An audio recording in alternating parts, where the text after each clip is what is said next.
చెప్తారు? అంతా కాదన్నా, ఇప్పుడు నువ్వు ఇన్నాళ్ళు పెరిగావు, నువ్వు గవర్నమెంట్ స్కూల్ చూసావు, ఇన్ని సంవత్సరాలు చూస్తానే వచ్చావు.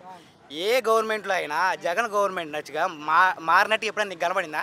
ఒక్కదాంట్లో అయినా గోరుముద్ద పథకం కాడి నుంచి, అమ్మఒడి నుంచి, నాడు నేడు కాడి నుంచి ఒక్కటన్నా నీకన్నా కనబడిందా? కూడా అవసరం లేదంటున్నారు కదా ఇప్పుడు. అవసరం లేదు. వాళ్ళ పిల్లలు ఏం చదువుతున్నారు? ఇంగ్లీష్ మీడియం కాదా? ఎమ్మెల్యే పిల్లలు ఏం చదువుతారు? పిల్లలందరూ ప్రైవేట్ స్కూల్కి ఎందుకు వెళ్తున్నారు? వాళ్ళ ఎమ్మెల్యే కొడుకులు వాళ్ళందరూ ఎక్కడికి వెళ్తున్నారు కదా? ఇంగ్లీష్ మీడియమే కదా. అంటే పేద పిల్లలు ఇంగ్లీష్ మీడియంలో చదువుకోకూడదు, డబ్బు ఉన్న వాళ్ళు ఎమ్మెల్యే కొడుకులు వాళ్ళే చదువుకోవాలి. ఇది కరెక్టేనా? నువ్వు చెప్పలే, నువ్వు కరెక్టా? కాదన్నా, ఇంగ్లీష్ మీడియం అవసరమా మనకి? తెలుగు ముద్దు కదా అన్నట్టుగా మాట్లాడుతున్నారు కూటమి. అలాంటప్పుడు ఇంగ్లీష్ మీడియం ఇవన్నీ దేనికి? ఇంగ్లీష్ మీడియం ఇవన్నీ దేనికి? సరే, మీ పిల్లలు ఉన్నారా? సరే, మనందరం వాస్తవంగా మాట్లాడదాం. ప్రతి ఒక్కడు మనం డబ్బులు కట్టుకొని ప్రైవేట్ బళ్ళకి వెళ్తున్నాం అంటే మనకి ఇంగ్లీష్ మీడియం లేదనేగా అర్థం. జగన్ వచ్చి ఇది పెట్టి నువ్వు తీయాల్సిన అవసరం